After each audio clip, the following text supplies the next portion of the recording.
Shalom, Salve.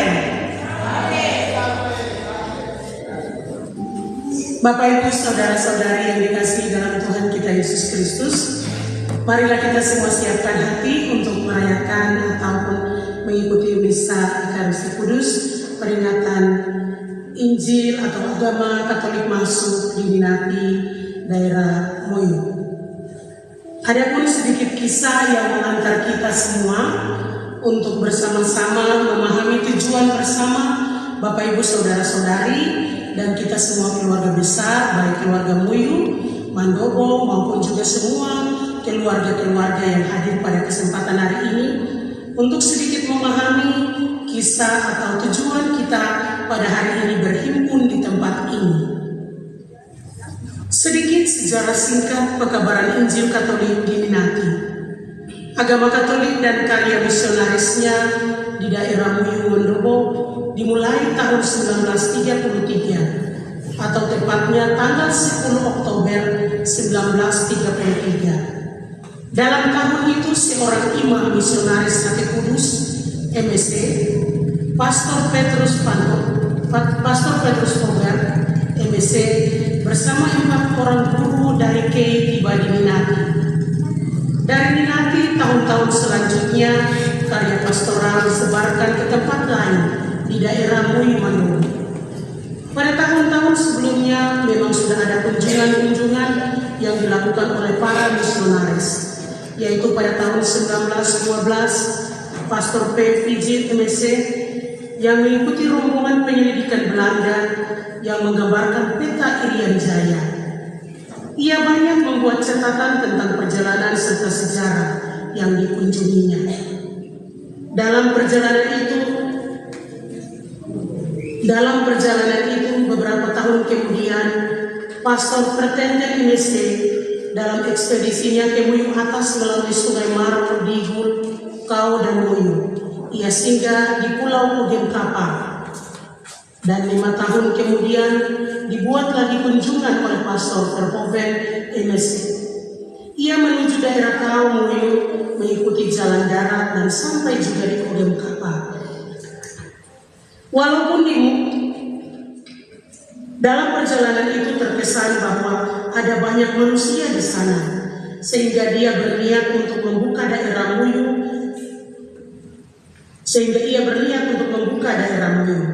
Namun sebelum ia membuka daerah Muyu terlebih dahulu, ia membuka daerah Bian yang mendapat izin dari pihak pemerintah.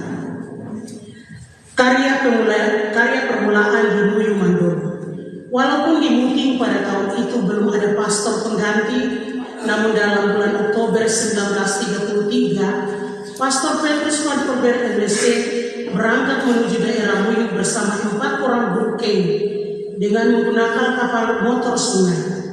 Setelah singgah di Tanah Merah, mereka melanjutkan tiba di Ninati pada tanggal 10 Oktober 1933. Dalam perjalanan 1933, belum ada kampung, hanya ada 2 rumah tinggi milik Yarin dan Wokman, 2 orang yang sudah dikenal pastor di Muting. Kampung Ninati masih berupa hutan lebar, bagaikan tanah yang dilupakan. Hari Minggu terakhir bulan Oktober 1933 adalah Pesta Kristus Raja. Pastor Petrus van Robert MSC merayakan Ekaristika untuk pertama kalinya di Ninati dengan lagu Misa Angelis yang dinyanyikan oleh 4 guru Kei, yaitu Bapak Filipus Meterai, Bapak Justinus Nara, Bapak Timoren Waring, Bapak Edwardus Sietubun. Para guru ditempatkan di Ninati dan di kampung-kampung sekitarnya. Bapak Filipus Meterai di Ninati, Bapak Justinus Nara di Komakbon, Bapak Timoren Waring di Cibi, sedangkan Bapak Edwardus Silubun dijemput oleh orang Ogem Kapal atau orang pinggiran Kali-Kali. Dalam tugas-tugas tersebut, para guru menjalankan tugasnya dengan baik. Pada bulan Februari 1934, Pastor Petrus van Robert MSC mendapat bantuan lagi tenaga pembangun, yakni Budian Galia, dan 4 orang lagi dari Kei serta 4 orang tukang dari Marin. Mereka mulai memperbaiki dan membangun gedung-gedung di Ninati dan kampung-kampung sekitarnya. Penyakit malaria menyerang Pastor van Robert MSC sehingga dia terpaksa harus ke Langgur pada tahun 1935 untuk berobat. Sementara waktu beliau digantikan oleh Pastor Bedaus MSC selama 3-4 bulan. Setelah sembuh, Pastor van Robert MSC kembali ke Ninati bersama dengan beberapa orang guru dari Kei dan Tanimbar dan ditempatkan di beberapa kampung di sekitar Ninati, yakni ada kampung Jonggono, Wambirai, kemudian Namas dan Timka. Para guru tidak hanya menjalankan tugas seperti biasanya, tetapi para guru juga sebagai pemimpin umat.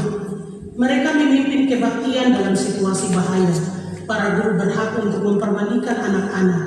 Dalam melaksanakan tugasnya sebagai pemimpin umat, mereka dibantu oleh beberapa orang tua-tua yang diangkat dari antara umat yang pandai berbahasa Melayu dan juga pandai berbahasa setempat.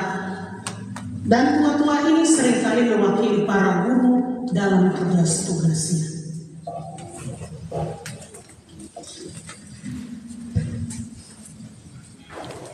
Selanjutnya pada Desember 1942 pecah Perang Dunia Kedua. Walaupun daerah Muyu Mandobo tidak pernah diduduki oleh Jepang ataupun mengalami perang, tetapi akibat perang terasa pula di daerah Muyu dan Mandobo ini. Hubungan dengan daerah-daerah lain terputus, sehingga tidak mungkin mengharapkan lagi guru-guru dari luar daerah, khususnya dari Kei dan Tanimbar. Berhubung dengan keadaan ini, tidak ada kemungkinan lain daripada memilih rasul-rasul dari orang-orang daerah sendiri. Tibanya Pater Drabe MSC di Muyu sangat membantu untuk merealisir rencana tersebut. Pater Drabe adalah seorang ahli bahasa. Ia belajar bahasa setempat dan menyusun banyak buku dalam buku pelajaran agama buku-buku doa, dan banyak dari bacaan kitab suci dengan tanya jawab serta diterjemahkan ke dalam bahasa Melayu setempat. Calon-calon katekis juga dipilih dari anak-anak yang pandai, yang sudah mendapat pendidikan selama 1 tahun atau 2 tahun, khususnya mereka yang menamatkan sekolah kampung kelas 3. Para guru membuat daftar mereka dan menyerahkan kepada pastor. Pastor memanggil pemuda-pemuda itu, lalu menguji mereka secara lisan. Kemudian pastor menilai pengetahuan mereka cukup dan mampu, maka pastor langsung menugaskan mereka sebagai salah satu katekis di salah satu kampung. Mereka dibekali dengan kitab suci serta buku-buku doa. Dan mereka adalah katekis-katekis pertama yang diangkat ialah Bapak A. Popok, Bapak Tobias Luebon, Bapak Thomas Yamano, dan Bapak Amandus Aron. Selain itu juga ada katekis asal Muyu yang diutus menjadi guru atau pemimpin umat dan telah mengikuti kursus di daerah Mindiptana selama beberapa tahun. Mereka adalah Bapak Antonius Tayon, Bapak Alusius Okto, Bapak Yohanes Embai, dan Bapak Sakerius Kanembu. Mereka juga adalah Bapak Wilhelmus Mugin, Bapak Theodorus Torang, Bapak Damianus Ingario, Bapak Donatus Omben, Bapak Kristianus dari Komakbon, Bapak Yohanes Wikom dari Kapuna, dan Bapak Klemes Kunderet dari Komakbon. Dan sekitar tahun 1990 kita menyaksikan hasil perjuangan para pastor, bruder, suster, para guru agama baik dari luar Papua maupun di dalam Papua, secara khusus Minati Muyu, dalam mewartakan kabar gembira Yesus Kristus di daerah Muyu Mandobo. Memang belum sempurna. Oleh karenanya, marilah kita semua masyarakat Muyu Mandobo melanjutkan usaha perjuangan mereka demi kemajuan gereja dan daerah yang kita cintai ini. Terima kasih atas segala anugerah Tuhan kepada kami selama 90 tahun yang berlalu. Dan semua para guru, semua para pastor yang telah berjasa bagi kami, beristirahatlah kekal dalam damai. Dan semua jasa mereka, dan semua orang yang telah berjasa bagi kami, yang sekarang telah menghadap hadirat-Mu, semoga mereka Engkau terima dalam hadirat-Mu.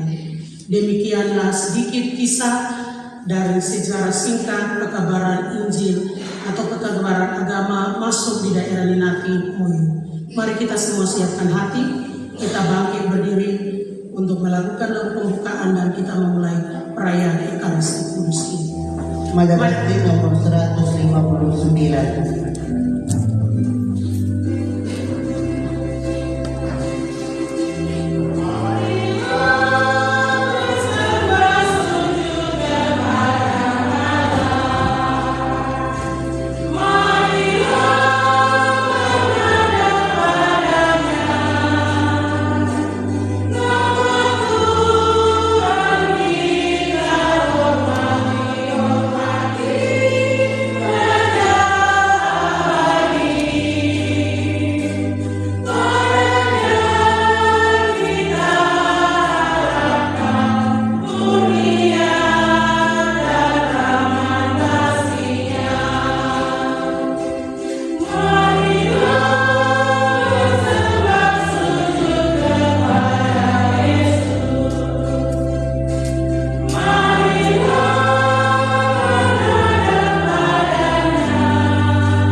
Dari jurang yang dalam aku berseru kepadamu ya Tuhan, dengarkanlah suaraku.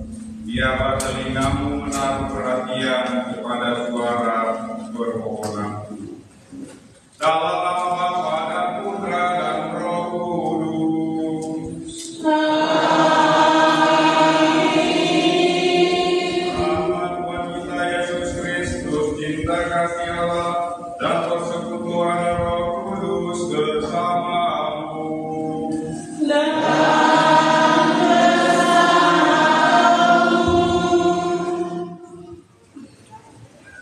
Bapak Ibu, saudara-saudari, anakku beriman yang dikasihi dalam Kristus, hari ini berdasarkan sejarah kita bersyukur kepada Tuhan atas rahmat-Nya yang dilimpahkan kepada kita sekalian, sehingga kita boleh mengimani akan Kristus.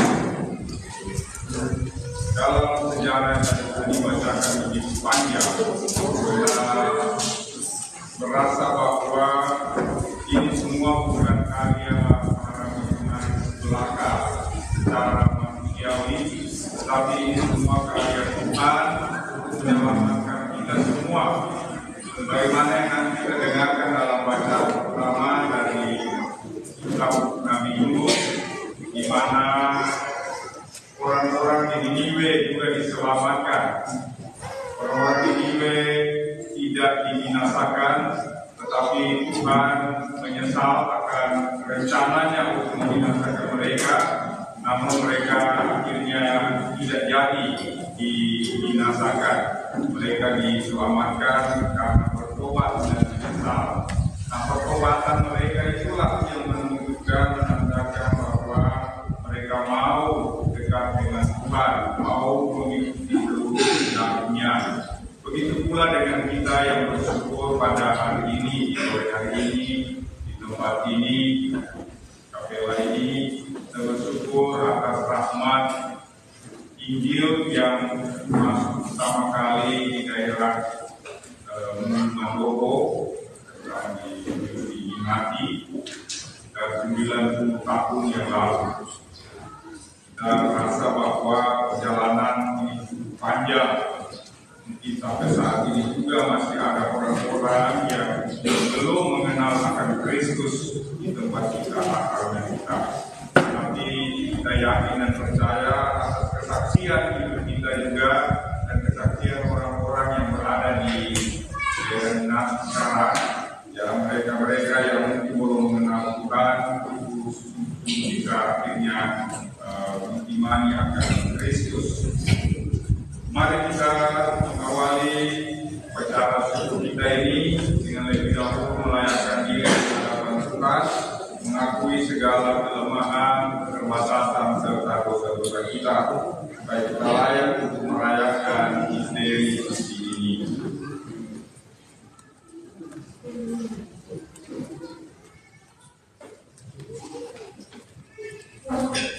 Kita berdoa, saya mengaku kepada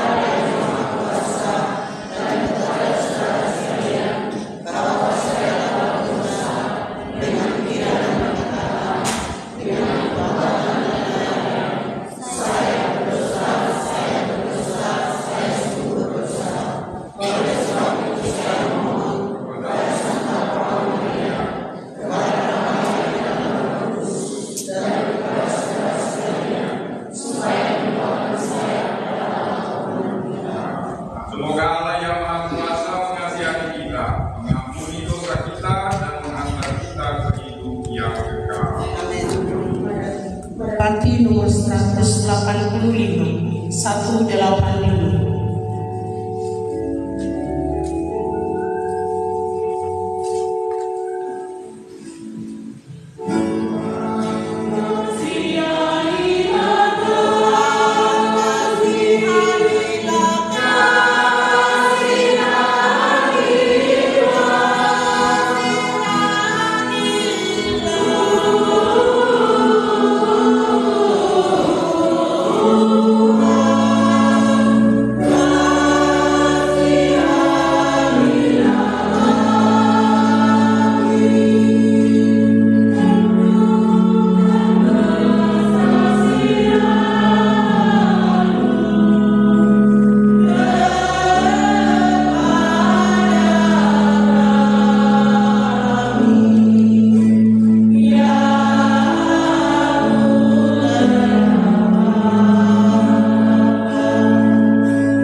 semangat kami.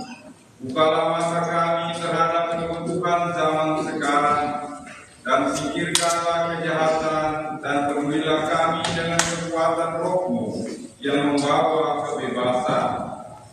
Kami bersyukur atas masuknya Injil 90 tahun yang lalu di daerah Minati. Semoga sabda-Mu senantiasa menggema di dalam kehidupan kami, sehingga membawa kami juga kepada kebebasan yang sejati. Demi Yesus Kristus, Putra-Mu Tuhan dan Pengantara kami, yang hidup dan berkuasa bersama Dikau dalam persekutuan dengan Roh Kudus, Allah sepanjang segala masa. Amin.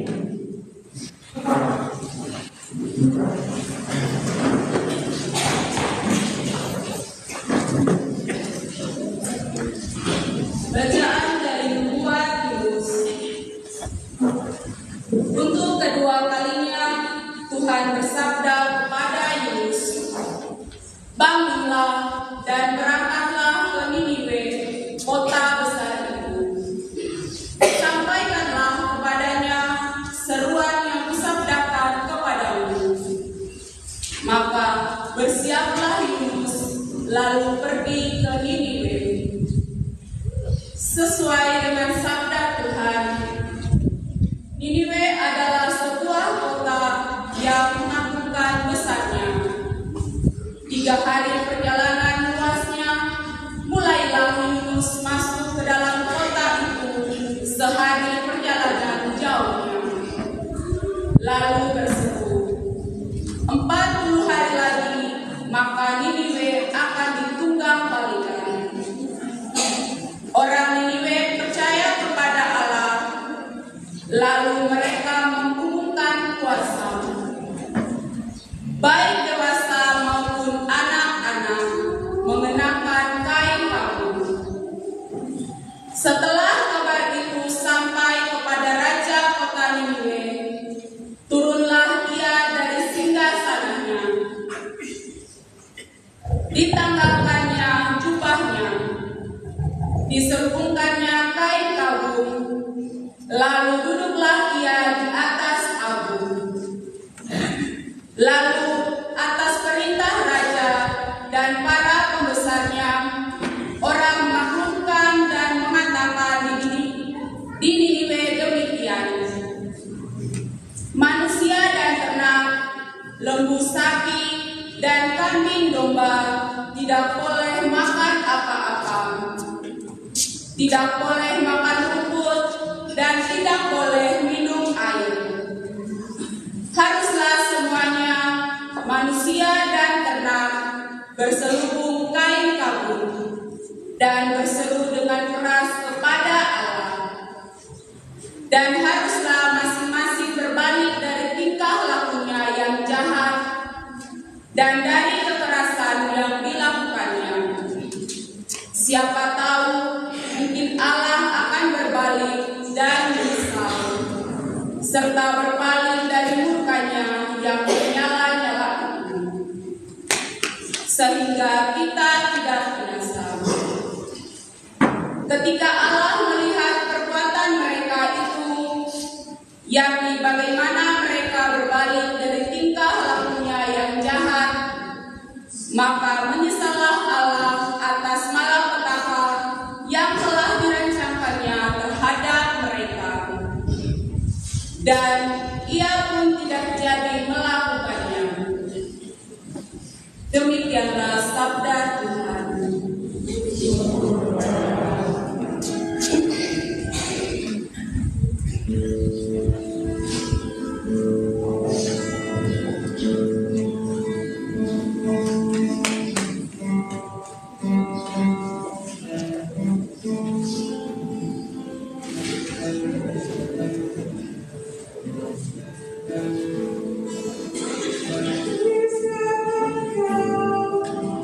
Terima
Sebab pada Tuhan ada kasih setia, dan Dia banyak kali mengadakan pembebasan. Dia akan membebaskan Israel dari segala kesalahannya.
Tuhan bersamamu.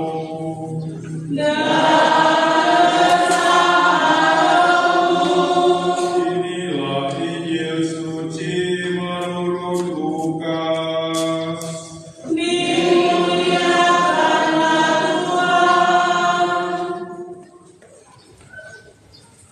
Ketika Yesus dan murid-muridnya dalam perjalanan, tibalah ia di sebuah kampung.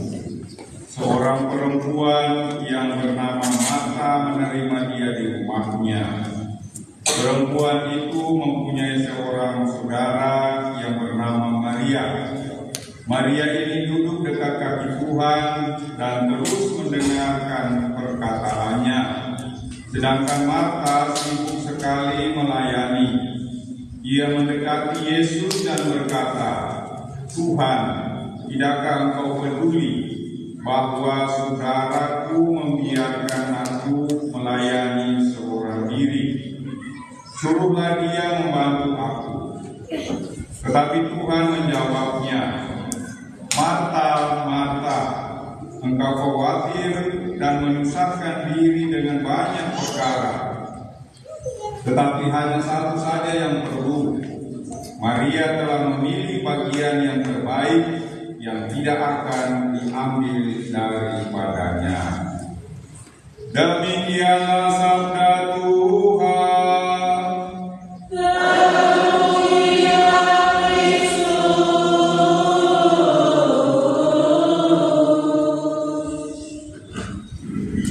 Silakan.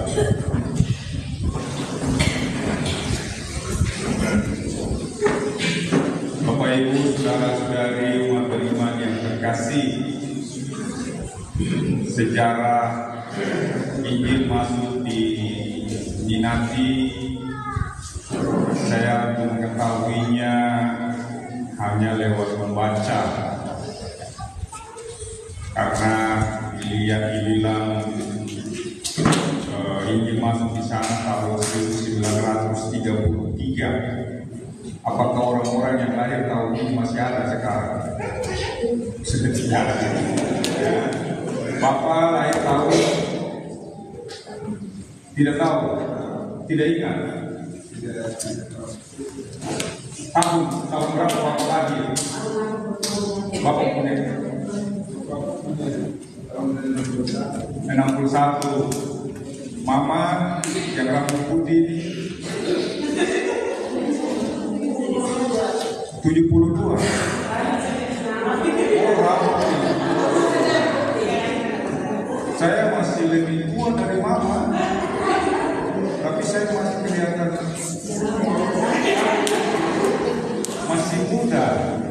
Saya kelahiran 68. Kelahiran tahun 68, saya lahir di Red Keti, di Mapi. Saya orang Mapi. Sampai lulus SMP di Keti. SMA di SMA John. Lalu saya kuliah di Manokwari. Setelah saya kerja. Tahun 95 baru saya masuk seminar. Ya, jadi orang tua saya dulu guru tugas Tripora, tugas di Mapi dari tahun 1968 sampai 1983 di GD. Ya, tahun 83 pertengahan itu baru pindah ke Merauke, kota. Jadi ya sejarah juga ya masuk di, kalau di Mapi itu sudah sekitar tahun ya 35 kalau tidak salah saat dia masuk ya. Kalau di Muyu Mandobo memang dalam sejarah tadi dibilang Petrus Kubu yang masuk di situ. Nah, saya mau baca sedikit ini apa tanya jawab yang lucu dari, bukan lucu juga tapi boleh kita simak dengan percakapan antara Pastor Bubur dengan satu orang marin yang berasal dari Warnai, namanya Pundi. Dia pagi-pagi dia datang kepada Pastor Bubur dan dia bilang begini, "Pastor, pekerjaan itu tidak usah lagi." Maksudnya ketika itu dia minta supaya Pundi ini mengkoordinir untuk mendirikan rumah untuk pastor dan juga sekolah. Tapi dia bilang tidak usah buat itu, ini capek saja. Dia bilang begitu. Dan dia marah kepada pastor itu karena dia berpikir bahwa kalau dia buat rumah untuk pastor, berarti pastor akan tinggal di situ, tinggal di Minati ini. Dia tidak mau kalau pastor tinggal di situ karena tidak ada makanan yang sesuai dengan makanan yang dimakan oleh pastor itu. Tidak ada beras, tidak ada roti. Yang ada itu hanya pisang, keladi. Itu tidak disertai dengan, dibilang tidak ada ikan dan tidak ada babi. Jadi pastor bisa tinggal dan buat rumah di sini, dia bilang. Jadi dia menolak ya untuk pekerjaan itu. Lalu dia bertanya kepada pastor itu, mana beras, mana ikan? Dia bilang makan ikan asin dengan ikan kaling itu tidak baik. Tapi kita sekarang supaya ikan asin itu enak. Kalau makannya nasi kosong, kalau dalamnya ada lapar lagi lebih, ya pasti enak. Ya, tapi Pundi ini dia sangat prihatin kalau misalnya pastor hanya makan seperti itu. Ya pasti tidak sehat. Ya punya pikiran begitu. Lalu pastor itu mengatakan, kau pergi, kau terlalu bicara banyak. Dia usir itu Pundi pergi dan dia berpikir dari hadapan pastor itu. Dan pada waktu itu, ya, Pastor Bubur dia mencari istilahnya kelompok atau ada rumah-rumah yang berada di sini. Dia temukan hanya dua rumah yang tinggi. Rumah pohon ya, bilang pohon, tapi hanya dua rumah. Dua rumah itu ditinggali oleh cukup banyak orang di situ.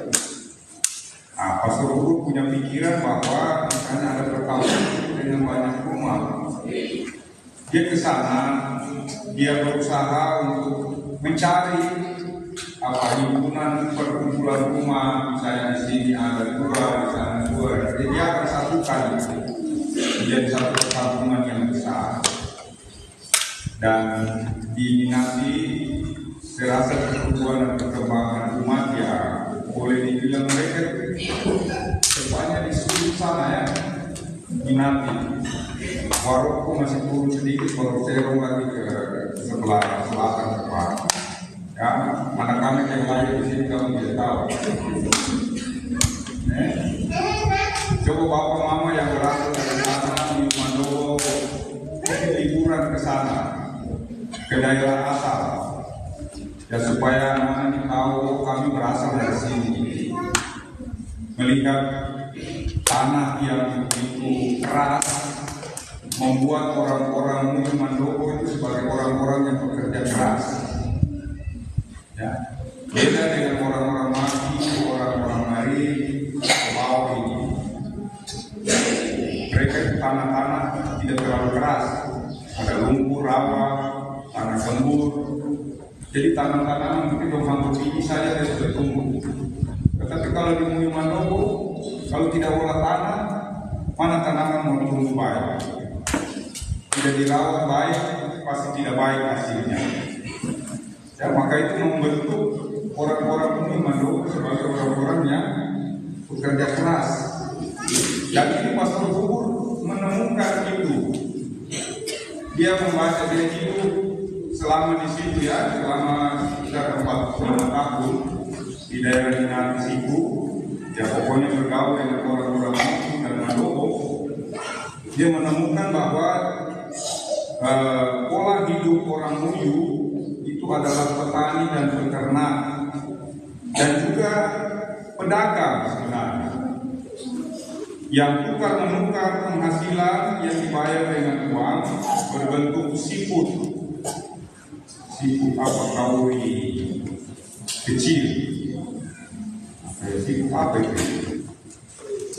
Ada yang masih dapat itu kan? Atau ada yang koleksi tentang alat tukar uang? Nah, ini Zina. Nah, saya tidak tahu bahasa itu, tapi ada siput yang dipakai untuk alat tukar berupa uang. Ya, nah itu dikenal oleh orang-orang Muyu. Dan juga itu untuk membayar mas kawin. Ya, mas kawin. Kalau di sini orang-orang Muyu Mandowo yang ada di sini bayar mas kawin dengan apa? Uang. Berapa juta? Berapa juta? Tidak tahu. Orang bilang bayar susu. Tergantung permintaan. Ada yang sampai 100 juta, tidak sampai. Ya, yang penting ada alat tukar atau alat pemberian memperoleh sesuatu sebagai hadiah, katakan kawin gitu ya, istri-istri ya. Lalu perempuan-perempuan Muyu itu mengerjakan kebun dan memelihara babi. Bapak-bapak itu berburu dan berdagang. Kadang-kadang juga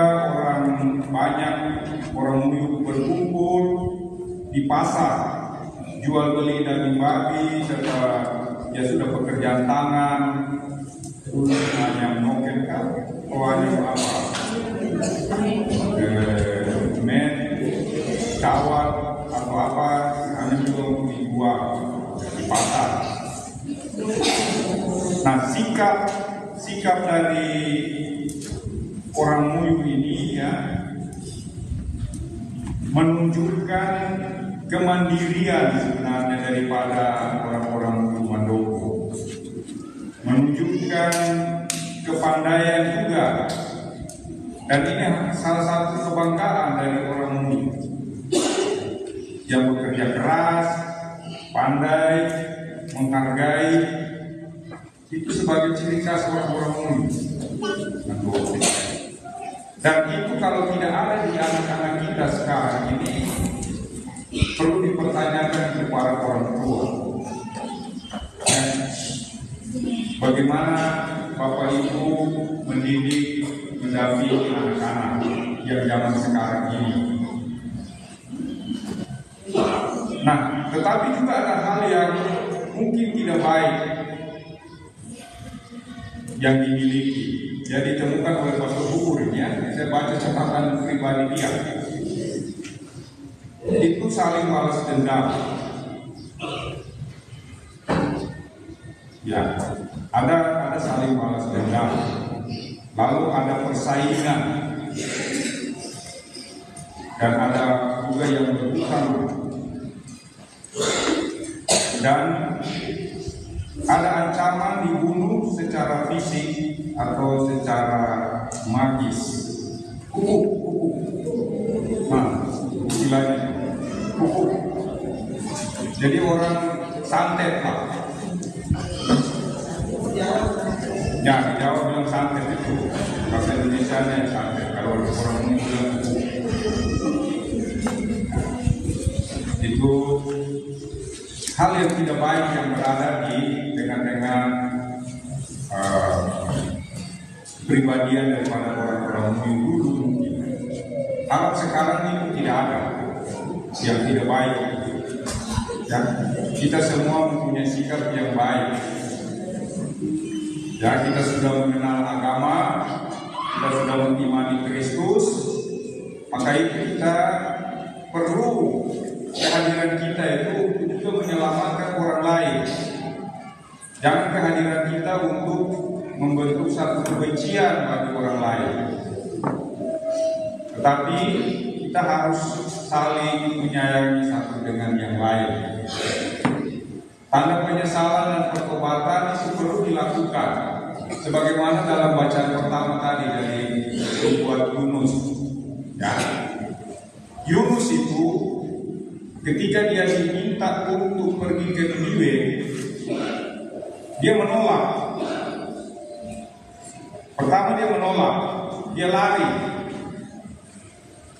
Dia naik kapal, namun kapalnya mengalami bencana, yaitu gelombang yang besar, gelombang ambingkan ombak, sehingga para awak kapal yang itu merasa bahwa ini ada orang yang tidak beres di dalam kapal ini. Yunus juga menyadari hal itu dan dia bilang, mungkin karena saya yang ada di kapal ini, maka kapal ini mengalami badai, mengalami guncangan dari gelombang yang begitu besar. Untuk itu buanglah saya ke laut. Dia minta untuk buang dirinya ke laut. Dan awak kapal itu memang buang dia. Dan ditelan oleh ikan besar. Tinggal 3 hari lamanya di dalam perut ikan itu. Lalu ikan itu bawa dia ke darat dan dia mengeluarkan Yunus. Tetapi Yunus tidak bisa lari. Dia ditangkap oleh Tuhan untuk mempertobatkan orang-orang di Niniwe. Dan akhirnya dia pergi, dia mempertobatkan itu. Bahkan satu kampung itu yang mana ada orang-orang Niniwe di situ bertobat. Mulai dari rajanya sampai kepada kambing dan ternaknya itu semua bertobat. Tadi dikatakan dalam bacaan pertama tadi bahwa diminta untuk binatang-binatang itu, ternak-ternak itu, dan juga manusianya memakai serubung pada kepalanya. lalu duduk di atas abu dan mulai menyesal dan bertobat. Nah, ini salah satu proses juga di mana kita mau bisa membaharui diri setiap saat. Sebagaimana orang-orang Yunani yang dulu masih dalam kehidupan yang mungkin tanda petik indah, tetapi ketika Injil masuk, maka mereka diselamatkan. Mulai dengan pandangan-pandangan Tuhan yang disampaikan kepada orang-orang di Nati sana. Dan akhirnya pada tahun 4 tahun kemudian, tahun 1937 itu, Petrus Subur membaptis 80 orang di Nati. Pada hari raya Natal, ya, pada hari raya Natal tahun 1937 itu pembaptisan pertama di Nati setelah 4 tahun dari masuknya Petrus Subur di Nati. Itu sudah 4 tahun baru ada pembaptisan. Tidak gampang, satu proses yang panjang untuk mempertobatkan orang. Nah, sama dengan Yunus mempertobatkan orang-orang Niniwe, sehingga mereka bertobat, menyesal, lalu mengikuti kehendak Tuhan. Sama juga dengan ini. Ya. Saya rasa ini satu momen yang bagus sesuai dengan bacaan pada hari ini, ya, momen peringatan 90 tahun masuknya ini di Madobo dan di Ninawi sana, ya, dengan bacaan Nabi Yunus ini. Kita perlu merefleksikan bagaimana orang-orang itu bisa berubah, bisa membaharui diri. Nah, kalau kita menelusuri juga secara liturgi, maka peristiwa Nabi Yunus yang mempertobatkan Niniwe ini itu sama saja dengan kita ketika kita melaksanakan atau memasuki masa Prapaskah. Abu yang diduduki oleh orang-orang Niniwe itu menunjukkan tanda kesederhanaan asal hidup kita. Kita berasal dari abu, ya, dan akan menjadi abu juga, akan menjadi tanah, dan berasal dari tanah akan menjadi tanah. Nah, abu itu ketika abu-abu ditandai di dahi kita sebagai tanda dimulainya pertobatan. Selama 40 hari melaksanakan puasa.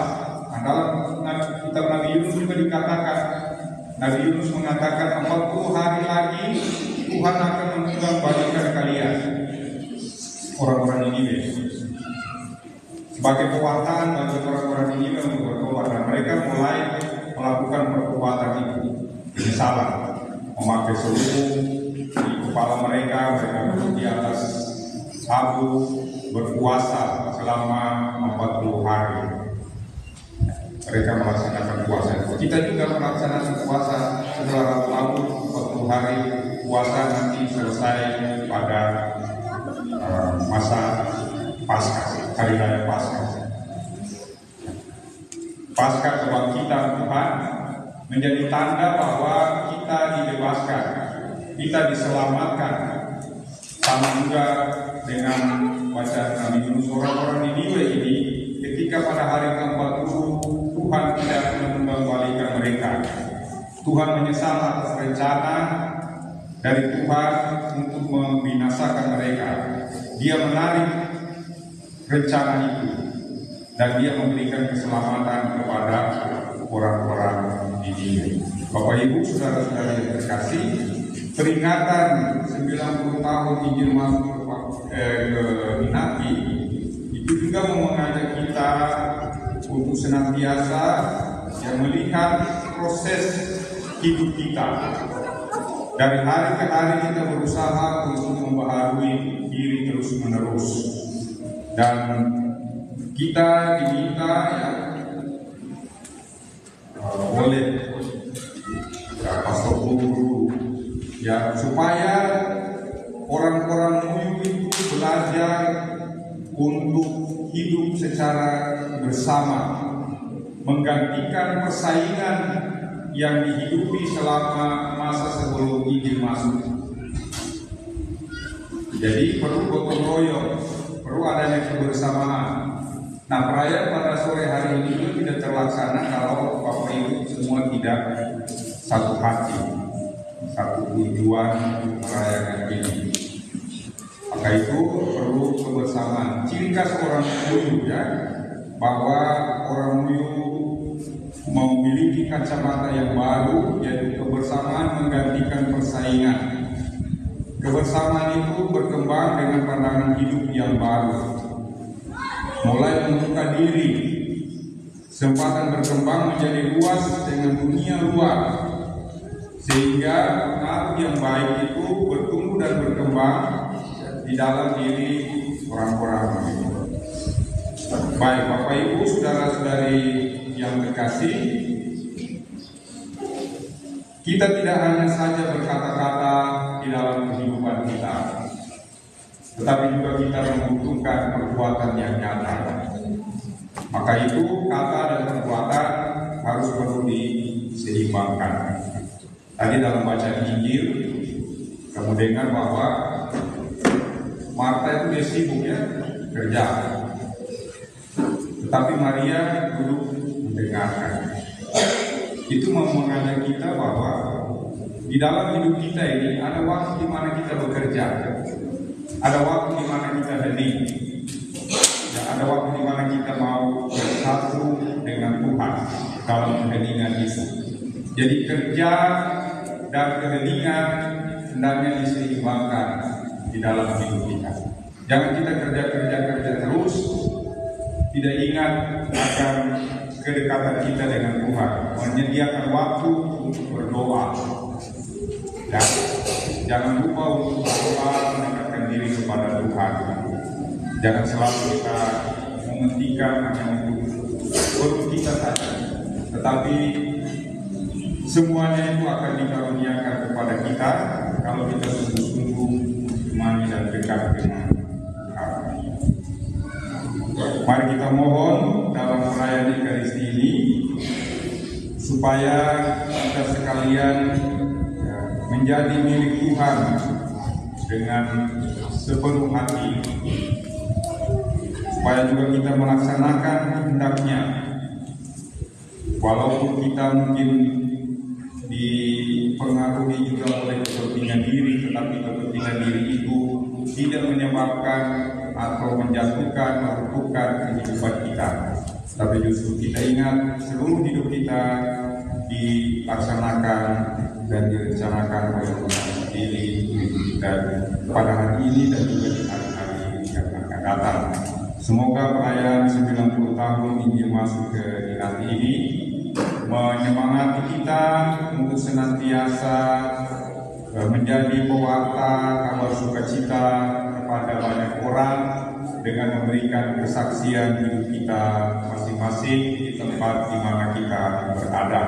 Tidak hanya saja dengan kata-kata melulu, tetapi justru dengan kata-kata dengan perbuatan harus diseimbangkan dalam kehidupan kita. Semoga Tuhan memberkati kita.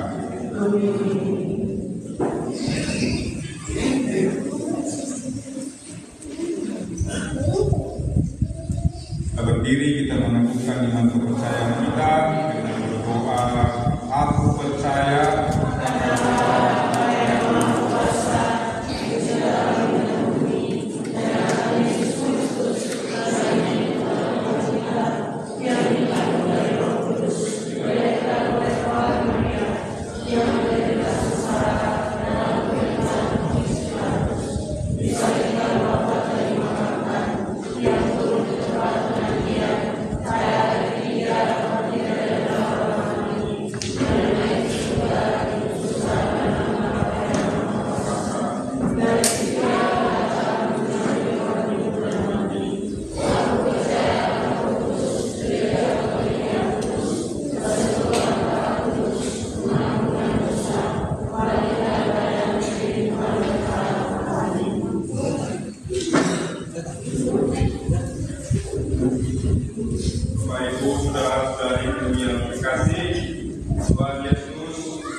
persembahkan di dalam hidup kita antara karya dan doa.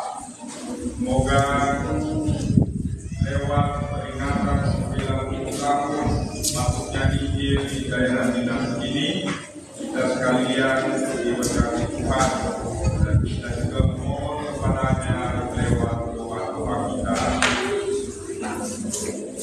Bagi jiwa para perintis agama yang masuk di daerah Moyoninaki, Bovendigul, ya Allah, limpahilah mereka ganjaran mahkota kehidupan abadi dan kehidupan kekal, dan ampunilah segala dosa mereka. Kami mohon kepadamu ya Tuhan,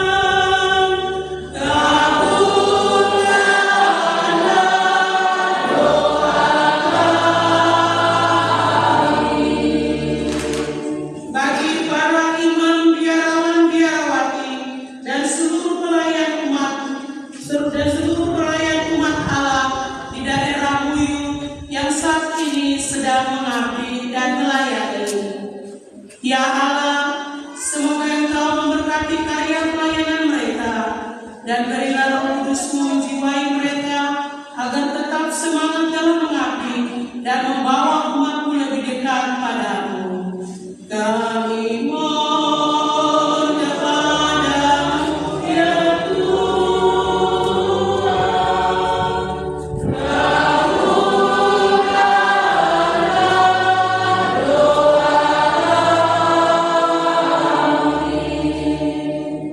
Bagi kehidupan sosial masyarakat di Tanah Buyu, ya Allah, semoga Engkau merahmati seluruh kehidupan keluarga besar Buyu, memberikan kehidupan yang damai, memberikan kesejahteraan, dan menjauhkan dari segala macam bentuk perpecahan dan menarik kembali mereka yang masih berada dalam kegelapan hidup agar sukacita kami bersaudara mewarnai kehidupan ini. Kami mohon kepadamu ya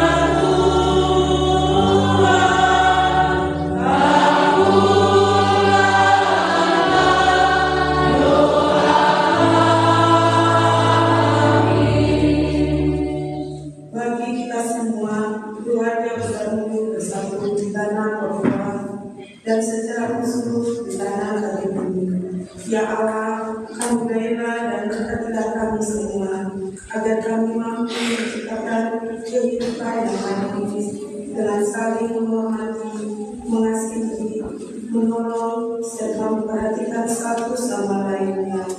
Dan kami Engkau berikan dalam arti persaudaraan dan keluarga Buyu bersatu.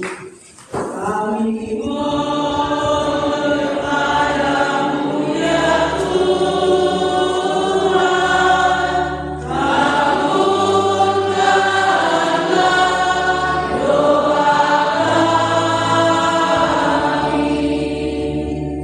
Dan menyampaikan doa-doa pribadi kita masing-masing.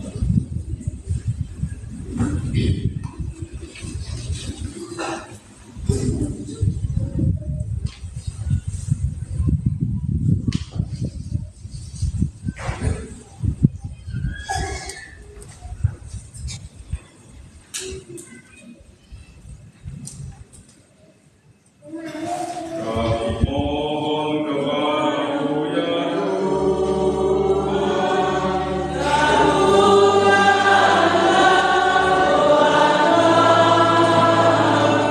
Allah yang kekal dan kuasa, lewat kebersamaan kami pada perayaan syukur 90 tahun Injil masuk ke Papua ini,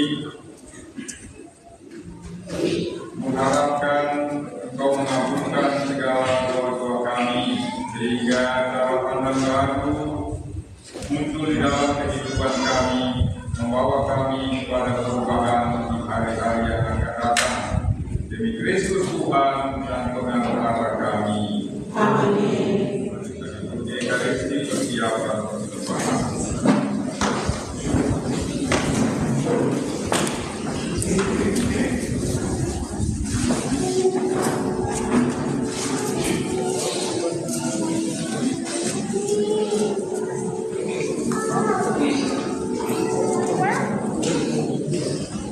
pada bakti nomor 234. 234.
Berdoalah saudara-saudariku supaya persembahanku dan persembahanku ini berkenan pada Allah Bapa yang Maha Kuasa. Semoga persembahan ini diterima dari Bunda dan kesalahan kita serta semua hal yang kudus. Allah Bapa yang Maha Baik, jadikanlah kiranya anggur roti ini pertanda bahwa Engkau menerima kami apa adanya dan mengendaki kebebasan kami dari segala penindasan. Demi Kristus Tuhan dan pengantar kami. Tuhan bersamamu.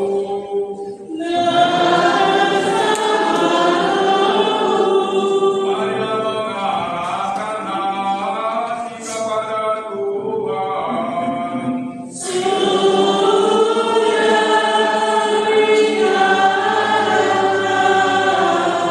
Marilah bersyukur kepada Tuhan Allah kita.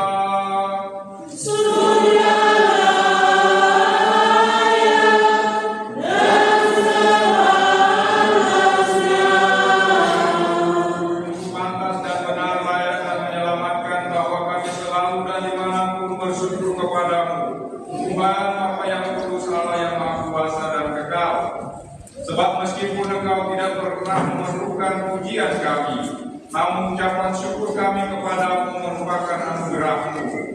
Sesungguhnya pujian kami tidak menambah apapun padamu, tetapi berguna bagi keselamatan kami melalui Kristus Tuhan kami.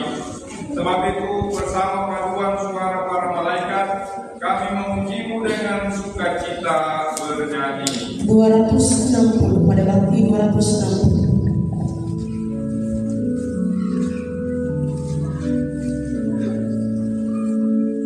Oh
maka kami mohon turunkanlah persembahan ini dengan pencurahan Roh-Mu, agar bagi kami menjadi tubuh dan darah Tuhan kami Yesus Kristus. Ketika Dia diserahkan untuk menanggung sengsara dengan rela, Dia mengambil roti dan sambil mengucap syukur, Dia memecah-mecahkan, lalu memberikannya kepada murid-muridnya seraya berkata, "Terimalah dan makanlah kamu semua, inilah tubuhku yang diserahkan bagimu."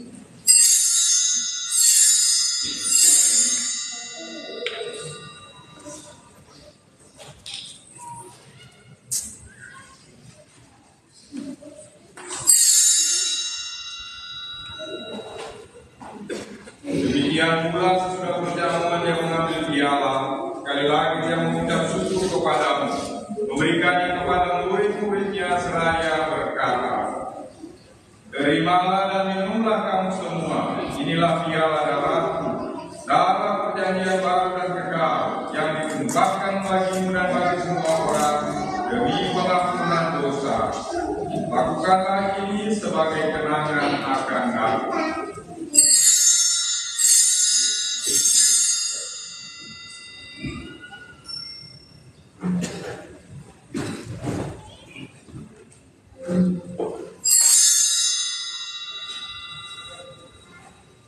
Marilah muatakan misteri iman kita.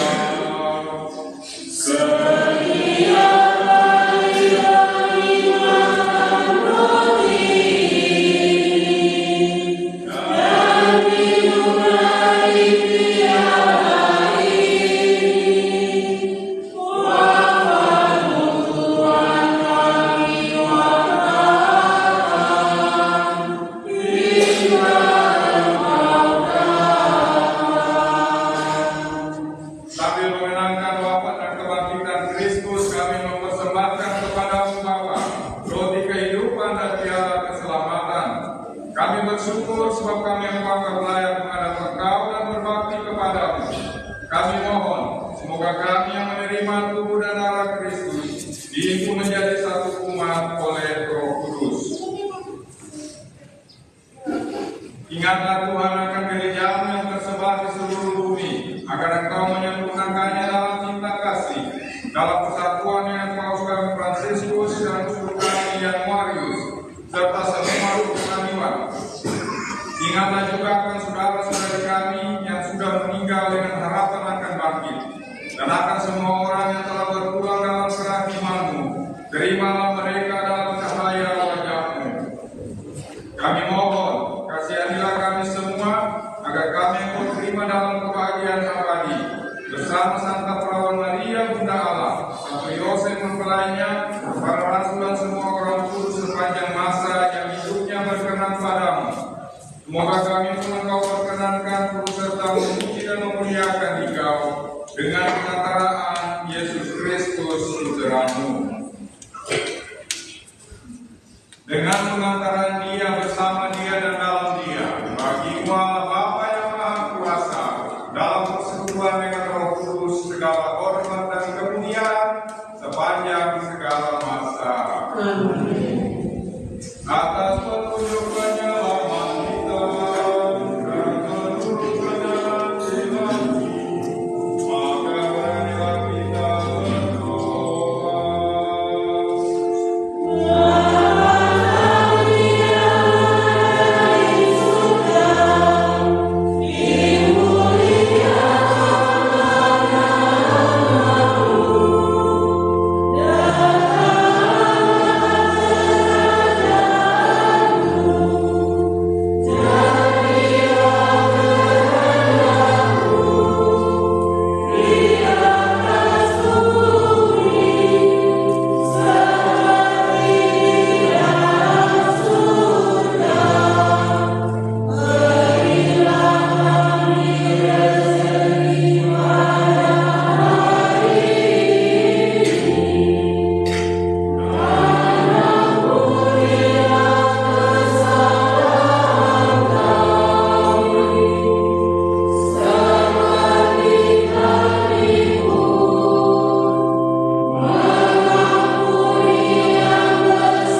Main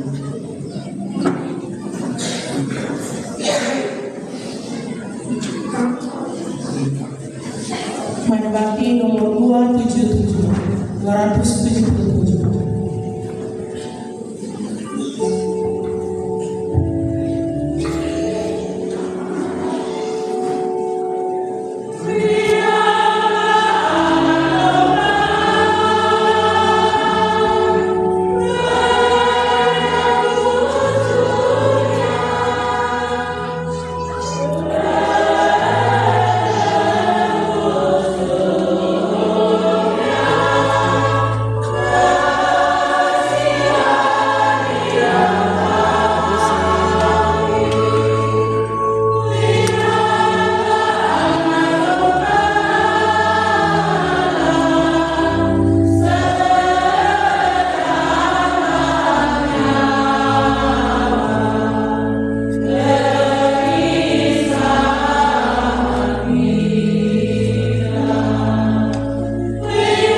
Lihatlah domba Allah, dialah Dia yang menghapus dosa dunia. Berbahagialah saudara-saudari yang diundang ke perjamuan anak domba. Iya Tuhan, saya datang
Yesus,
Marta, engkau gelisah dan cemas akan banyak hal, padahal hanya satu yang penting.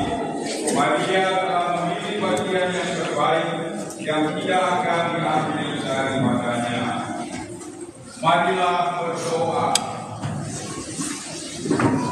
Allah Bapa yang Maha Baik, kami telah Kau kuatkan dengan kemuliaan darah Yesus, dan Kau berkenankan mendengarkan sabdanya. Semoga kami dapat berbuat baik sesuai dengan semangatnya berkorban. Syukur juga bagimu atas perayaan 90 tahun masuknya Injil di daerah Hinati. Semoga berkat penyertaan-Mu, pewartaan Injil tetap terlaksana sampai hari-hari yang akan datang. Kristus Tuhan dan pengantara kami. Amin.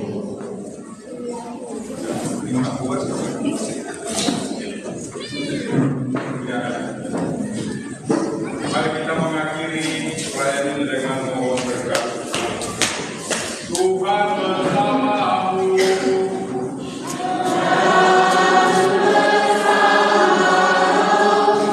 Allah yang Maha Kuasa memberkati saudara-saudari sekalian, Bapa dan Putra dan Roh Kudus.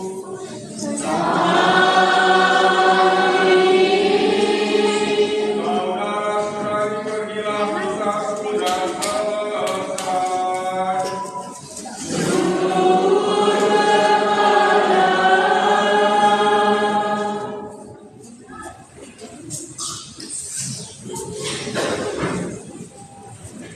Lalu penutup teks, marilah saudara melangkah maju Tuhan serta kita.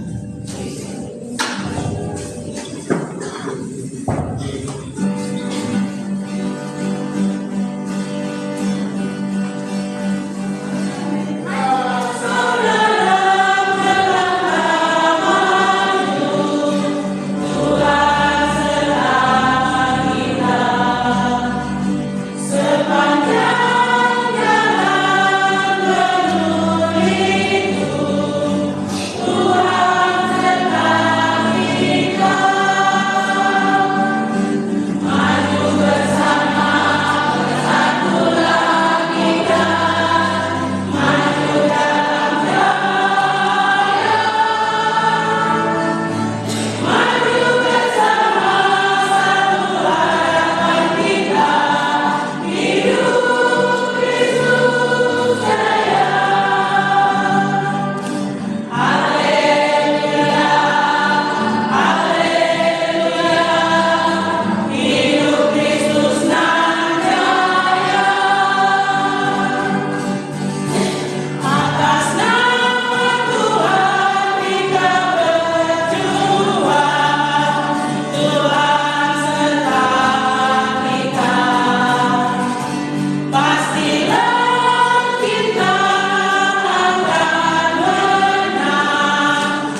Iya, sambil berjabat tangan kita akan melakukan acara